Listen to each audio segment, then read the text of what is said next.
ابی حنیفۃ مسلکا و مذہبا اللہم ربی زدنی علما والحقنی بالصالحین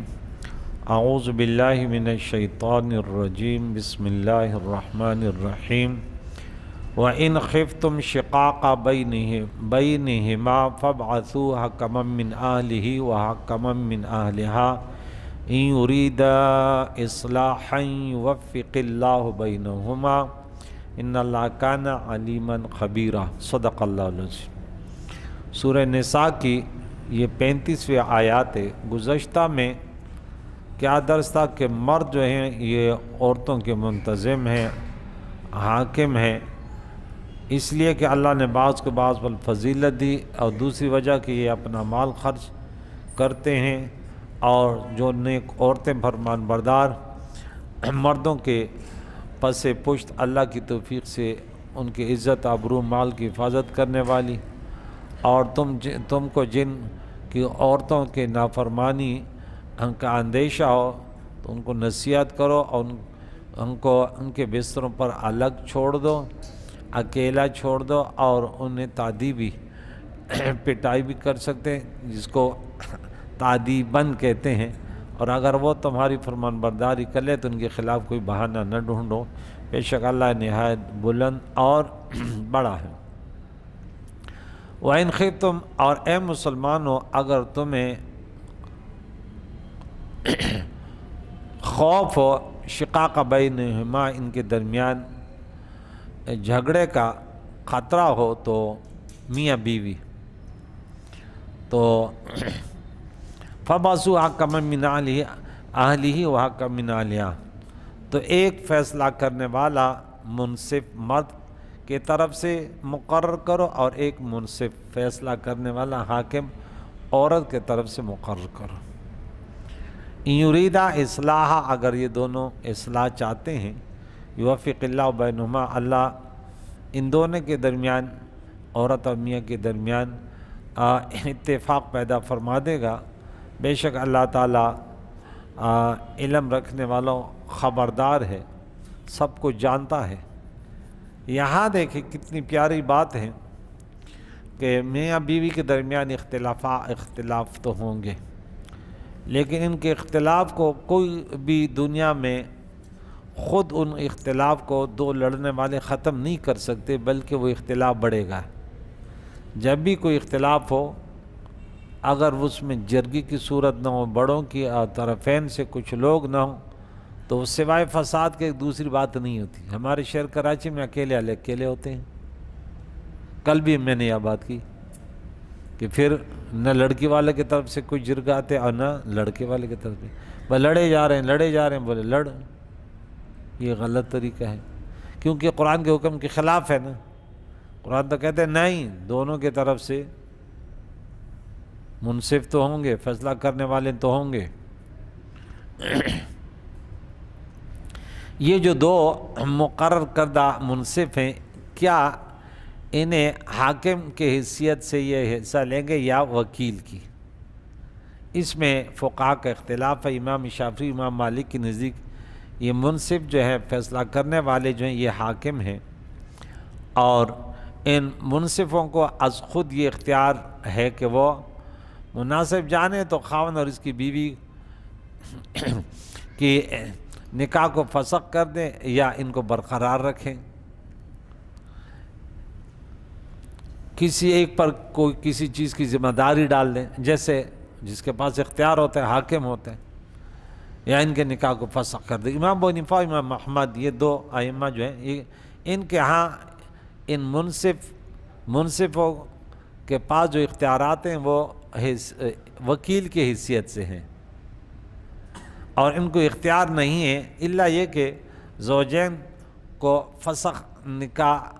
انہیں سپرد کر دے کہ تم لوگ، ہم تمہیں ذمہ داری وہ اپنا اختیار دیتے ہیں، زوجین کا ہے، میاں بیوی کا ہے، ورنہ از خود یہ فیصلہ کرنے والے اس کے اختیار نہیں رکھتے۔ یہ امام ابو حنیفہ، امام احمد بن حنبل کا مسلک ہے۔ تو امام ابوبکر احمد بن علی رازی جساس حنفی، متوفی 370، وہ لکھتے ہیں کہ یہ آیت اس پر دلالت کرتی کہ عورت اور مرد کے طرف سے جو دو شخص مقرر کیے جائیں وہ ان کے وکیل ہوں گے، اور بحیثیت وکیل ان کو یہ اختیار نہیں ہے کہ وہ ان کے حکم کے بغیر از خود ان کا نکاح فسخ کر دے، ختم کر دے۔ احکام القرآن جلد نمبر 2 صفحہ 190 میں مرقوم ہے۔ علامہ جوزی حملی متوفى 597 میں وہ لکھتے ہیں یہ دونوں حاکم زوجین کے وکیل ہیں، اور ان کے فیصلے میں ان دونوں کی رضا کا اعتبار ہوگا۔ امام احمد اور امام ابو حنیفہ رحمہم اللہ اور ان کے اصحاب کا قول ہے، اور امام مالک اور امام شافعی کا قول ہے کہ حاکموں کے فیصلے کے لیے زوجین کی رضا کی ضرورت نہیں ہے۔ زاد المسیر میں علامہ جوزی نے جلد نمبر 2 صفحہ نمبر 77 اور 78 پہ یہ لکھا ہے۔ اور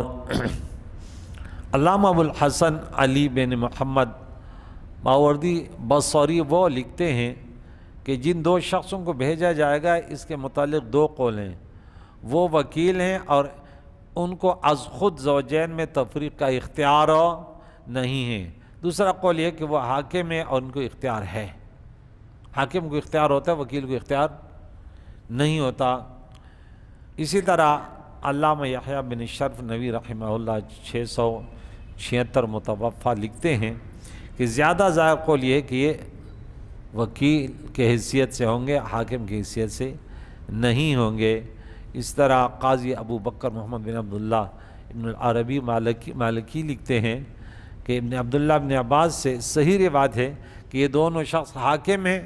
اور جب یہ دونوں شخص زوجین کے درمیان تفریق کر دیں تو تفریق ہو جائے گی، الگ ہو جائیں گے، کیونکہ نکاح سے مقصود الفت اور حسن معاشرت ہے، اور وہ ان کے درمیان اب ختم ہو چکی ہے، وہ مفقود ہے، لہذا اب وہ ان کو جدا کر دیں۔ ہمارے علماء نے کہا کہ اگر خاوند کی جانب سے زیادتی پائی گئی تو ان کے درمیان تفریق کر دی جائے گی، اور اگر عورت کی جانب سے زیادتی پائی گئی تو ہم عورت کو مرد کا تابع کریں گے، اور اگر دونوں کے جانب سے زیادتی پائی گئی تو بھی ان میں تفریق کر دی جائے گی، اور مرد کو بعض مہر ادا کرنا ہوگا نہ کہ پورا۔ آگے لکھتے ہیں کہ جہاں دونوں حاکم زوجین کے درمیان تفریق کر دیں، یہ مشکل مسائل ہیں، عدالتوں میں بھی لگے رہتے ہیں کہ کیا کریں کیا نہیں کریں، کوئی ادھر کہہ رہا ہے کوئی ادھر کر رہا ہے۔ یہاں بڑی تفصیل ہے، تھوڑی سی باتیں سماعت فرما لیں، کام کی باتیں ہیں۔ وہ کہتے ہیں کہ حاکم جو ہے وہ زوجین کے درمیان تفریق معنی جدائی کر دیں گے تو یہ طلاق بائن کے قائم مقام ہوں گے۔ طلاق بائن، طلاق رجعی، طلاق ملغا، بہت ساری قسم ہیں۔ جس طلاق سے جدا ہو جاتے طلاق بائن کہلاتے ہیں۔ طلاق کنایہ جو ہے نا فوراً بائن کر دی تھی عورت کو، طلاق مغلظہ بھی، اور طلاق رجعی جو ہے وہ عدت کے بعد طلاق بائن بن جاتی۔ تو کہتے ہیں کہ یہ طلاق بائن کے قائم مقام ہے، اور حاکموں کا منصب طلاق واقع کرنا ہے، وکالت کرنا نہیں ہے۔ امام مالک، امام زاغی اور اسحاق کا یہی قول ہے۔ حضرت عثمان، حضرت علی اور حضرت ابن عباس رضی اللہ تعالیٰ عنہم سے بھی یہی مروی ہے، اور امام شافعی کا بھی یہی قول ہے، کیونکہ قرآن مجید میں فَبَعْثُوا حَكَمًا مِّنْ أَهْلِهَا، حکم کا لفظ ہے، وَحَكَمًا مِّنْ أَهْلِهِ وَحَكَمًا مِّنْ أَهْلِهَا ہے، ایک حاکم مرد کی طرف سے بھیجو اور ایک حاکم عورت کی طرف سے بھیجو، تو حاکم کے پاس اختیار ہوتا ہے۔ یہ آیت اس باب میں نص صریح ہے کہ یہ دونوں قاضی اور حاکم ہیں، وکیل یا شاہد نہیں ہیں، اور وکیل کی شریعت میں اور تعریف ہے اور حاکم کی شریعت میں اور تعریف ہے۔ اور جب اللہ تعالیٰ نے ہر ایک کی تعریف الگ الگ بیان کر دی تو کسی شخص یا کسی عالم کے لیے یہ کس طرح جائز ہوگا کہ وہ ایک لفظ کی تعریف کو دوسرے لفظ پر محمول کر دے۔ اس کے بعد علامہ قرطبی نے اپنے موقع پر سنت دار قطری سے ایک حدیث پیش کی، وہ حدیث یہ ہے کہ عبیدہ سلمانی بیان کرتے ہیں کہ میں اس وقت حاضر تھا جب حضرت علی کرم اللہ وجہ الکریم کے پاس ایک عورت اور اس کا خاوند آئے، ان میں سے ہر ایک کے ساتھ لوگوں کی ایک جماعت تھی، ان لوگوں نے عورت کے طرف سے بھی ایک حاکم پیش کیا اور مرد کے طرف سے بھی ایک حاکم پیش کیا۔ حضرت علی کرم اللہ وجہ الکریم نے ان دونوں حاکموں سے فرمایا، کیا تم جانتے ہو کہ تم دونوں پر کیا فرض ہے؟ اگر تمہاری رائے میں ان دونوں میں تفریق ہونی چاہیے تو تم ان میں تفریق کر دو، اگر تمہاری رائے میں ان کو اکٹھا ہونا چاہیے تو ان کو اکٹھا کر دو۔ خاوند نے کہا، رہی فرقت تو میں اس کی اجازت نہیں دیتا، ان شوہر نے انکار کیا، میں جدائی کی اختیارات نہیں دیتا۔ حضرت علی کرم اللہ وجہ نے فرمایا، تم نے جھوٹ بولا، بخدا تم یہاں سے اس وقت تک نہیں جاؤ گے جب تک تم اپنے متعلق کتاب اللہ، اللہ کے کلام قرآن مجید فرقان حمید سے راضی نہ ہو جاؤ کہ قرآن میں کیا ہے، اس پر راضی رہو گے، تمہاری اختیارات نہیں ہے، خواہ وہ تمہارے حق میں ہو یا تمہارے خلاف۔ اور نے کہا، میں اپنے متعلق کتاب اللہ سے راضی ہوں، خواہ وہ میرے حق میں ہو یا میرے خلاف۔ تو انہوں نے علامہ قرطبی مالکی نے، جن کا موقف ہے کہ حاکم ہے، اس حدیث کو بھی انہوں نے فیصلہ وہ پیش کیا۔ تو امام بکر جساس اس کے جواب میں لکھتے ہیں کہ اس حدیث میں حضرت علی نے خبر دی ہے کہ حاکموں کا فیصلہ اس وقت تک معتبر نہیں ہوگا جب تک یہ دونوں فریق یعنی میاں بیوی اس فیصلے پر راضی نہ ہو جائے۔ اس لیے ہمارے اصحاب نے کہا کہ حاکموں کا تفریق کرنا اس وقت تک جائز نہیں ہے جب تک کہ خاوند اس پر راضی نہ ہو جائے، کیونکہ اس میں کسی کا اختلاف نہیں ہے کہ اگر خاوند اس کا اقرار کر لے کہ وہ بیوی کے ساتھ برا سلوک کرتا ہے تو ان کے درمیان تفریق نہیں کی جائے گی، اور نہ قاضی جانبین سے حاکم بنانے سے پہلے اس کو طلاق پر مجبور کرے گا۔ اسی طرح سے اگر عورت خاوند کی نافرمانی کا اقرار کرے تو قاضی کو خلا پر مجبور کرے گا، نہ مہر واپس کرنے پر۔ اور جب جانبین سے حاکم مقرر کرنے سے پہلے یہ حکم ہے تو جانبین سے حاکم مقرر کرنے کے بعد بھی یہی حکم ہوگا، اور خاوند کی مرضی کے بغیر ان حاکموں کا اس کی بیوی کو طلاق دینا صحیح نہیں ہوگا۔ وہ راضی ہوں گے جس بات پر تب یہ فیصلہ ہوگا، ورنہ نہیں ہوگا۔ یہاں جو ہمارے عدالتوں میں فسخ طلاق ہوتا ہے، اس پہ تقریباً ہم نے جتنا سنا کہ مرد کو نہیں بلایا جاتا اور وہ خلا کروا دیتے ہیں، یعنی فسخ نکاح کر دیتے ہیں، اور اس کو ایک وہ دے دیتے ہیں کہ جا تو آزاد ہے، تو دوسری جگہ نکاح کر۔ اور اکثریت آپ سنتے ہیں کہ وہ اس کے نفی میں ہے کہ بھائی یہ طلاق نہیں ہے، شوہر کو حاضر کیا جائے گا عدالت میں کہ وہ کیا کہتا ہے، اس کو گرفتار کر کے لاؤ، لیکن فیصلہ ایسے تھوڑی ہے کہ عورت چلی گئی، مرد کا پتہ بھی نہیں ہے اور اس کو جو ہے نا طلاق نامہ مل گیا۔ اور اب بعض نے کہا کہ دیکھ ہر صورت میں بعض اوقات عورت مظلوم ہوتی ہے، اس کو اپنا حق ہی نہیں ملتا، اور علماء کہتے ہیں کہ اس کا طلاق نہیں ہوتا، وہ تو لٹکتی رہے گی، زمین و آسمان کے درمیان نہ شوہر والی ہوئی اور نہ طلاق یافتہ آزاد۔ تو یہاں لکھتے ہیں کہ کسی مظلوم اور نان نفقہ سے محروم عورت کے حق میں جب عدالت فسخ نکاح کر دیتی ہے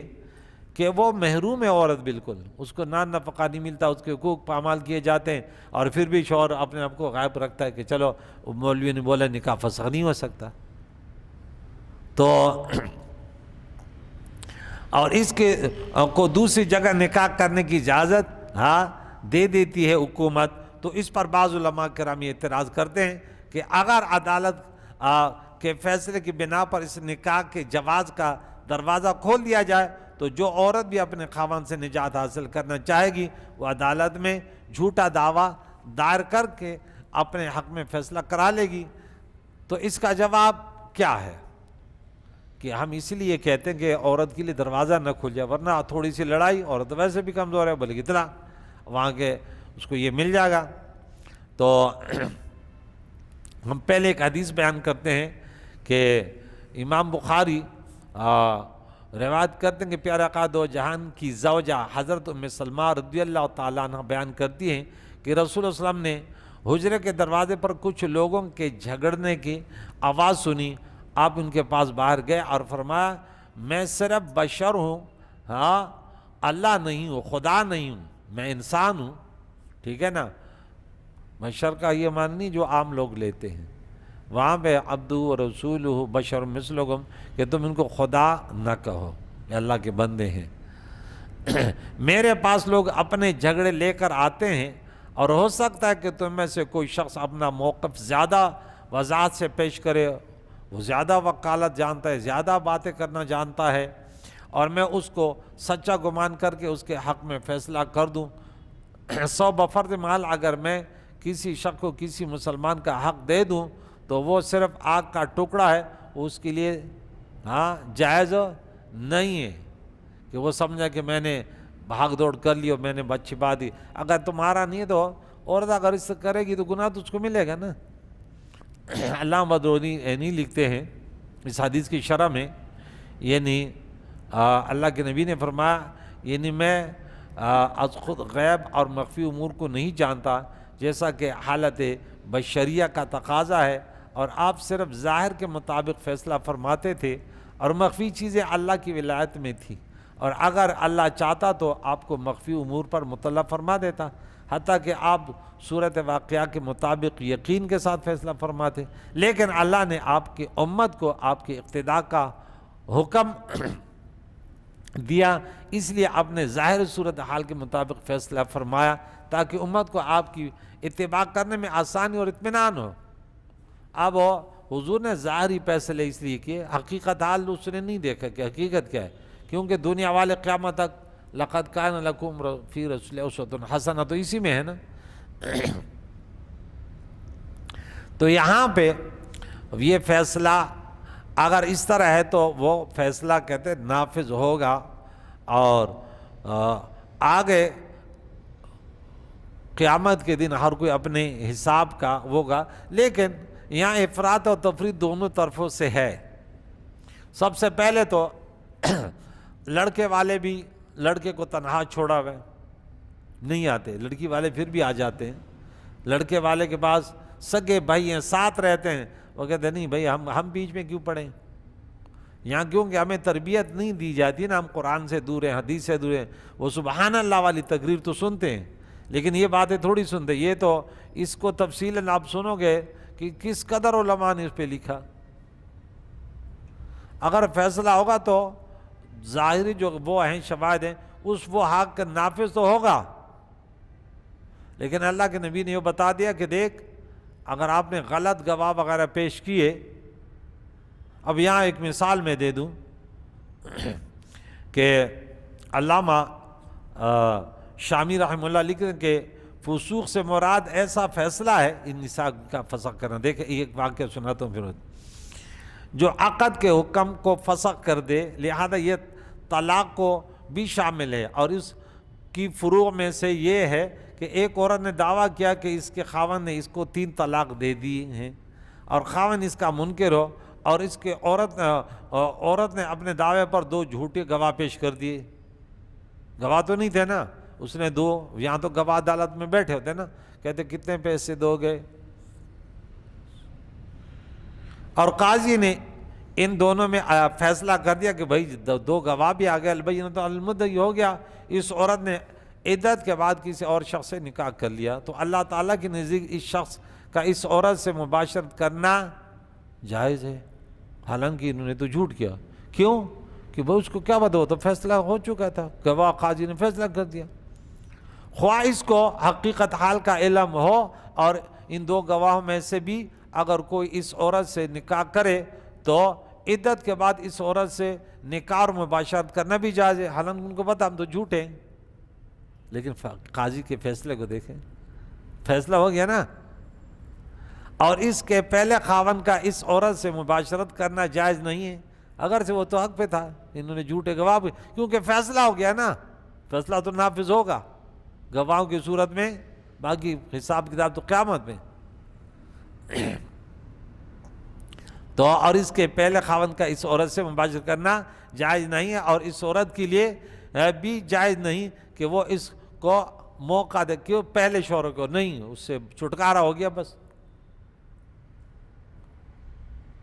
اور اس ستارہ کا دوسرا جواب یہ کہ جس عورت پر اس کا خاوند ظلم کرے، اس کو نہ گھر میں رکھے اور نہ کھانے پینے اور کپڑے کا خرچ دے اور نہ اس کو طلاق دے، اور وہ عورت جوان ہو، وہ اپنے معاش کے حصول کے لیے محنت مزدوری یا ملازمت کرے، تو اس کو اپنی عزت اور عفت کے لٹ جانے کا بھی خطرہ ہو، اور ایسے واقعات ہمارے ہاں ہوتے رہتے ہیں۔ تو اس صورتحال کے مطابق اگر عدالت اس کی فسخ نکاح کا فیصلہ کر دے تو ائمہ ثلاثہ کے مطابق جائز عمل ہے۔ ائمہ ثلاثہ امام شافعی، امام مالک، امام احمد، امام ابو حنیفہ نے بولے نہیں، ایسے نہیں جائز، لیکن کہتے ہیں اس کے مطابق ایک جائز عمل ہے۔ اب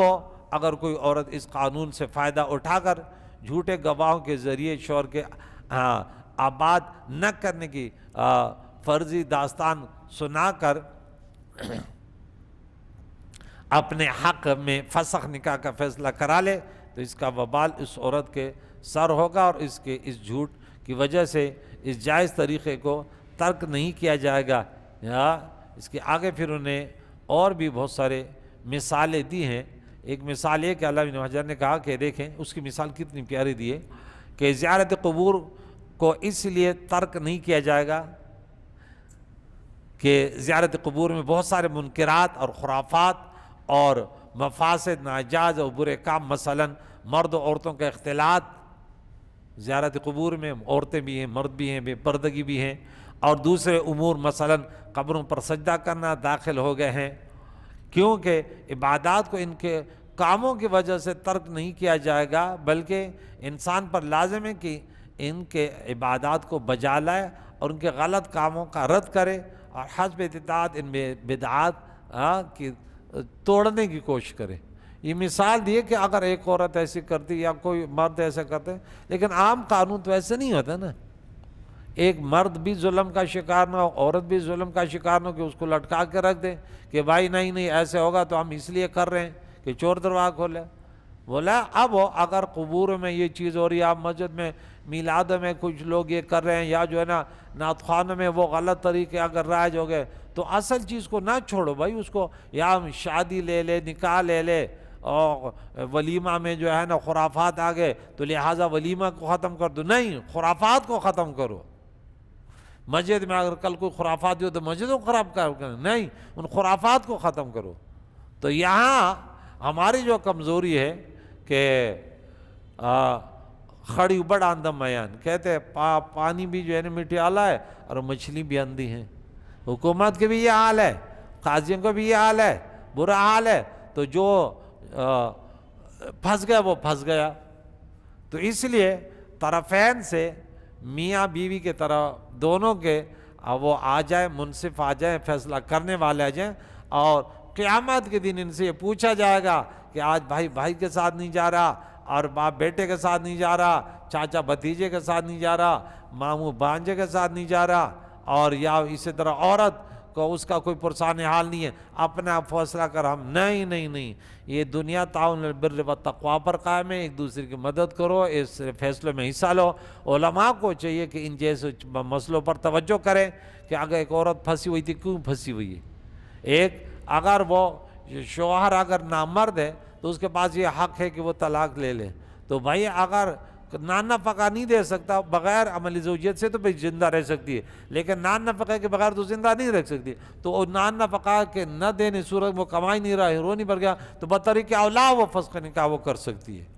کہ وہ تو اسے زیادہ ضروری ہے۔ کریم مولا سے دعائے، قرآن مجید فرقان حمید کے تعلیمات کہ جہاں بھی لڑائی ہو وہاں پہ جرگے کی صورت میں ہو، طرفین سے میاں بیوی کے گھر والے ہوں اور ان کے درمیان صلح کرانا، اگر ممکن ہے صلح کرا دے، اور کہتے کہ نہیں بنتا تو پھر آرام سے ان کو الگ کر دے کہ وہ بات ہے نا جنگ اور جدال اور مارنے اور سر توڑ اور قتل و غارت کا مسئلہ نہ بنے، جس طرح سوشل میڈیا پر یہ باتیں آتی ہیں اور پوری دنیا میں مسلمان نشانہ بند ہیں۔ اللہ کریم سے دعا ہے ہمیں امن کے ساتھ پیارے نبی علیہ الصلوۃ والسلام کی پیاری شریعت کو سیکھ کر اس پر عمل کرنے کی توفیق عطا فرمائے۔ صلی اللہ علیہ وسلم محمد و صحبہ اجمعین۔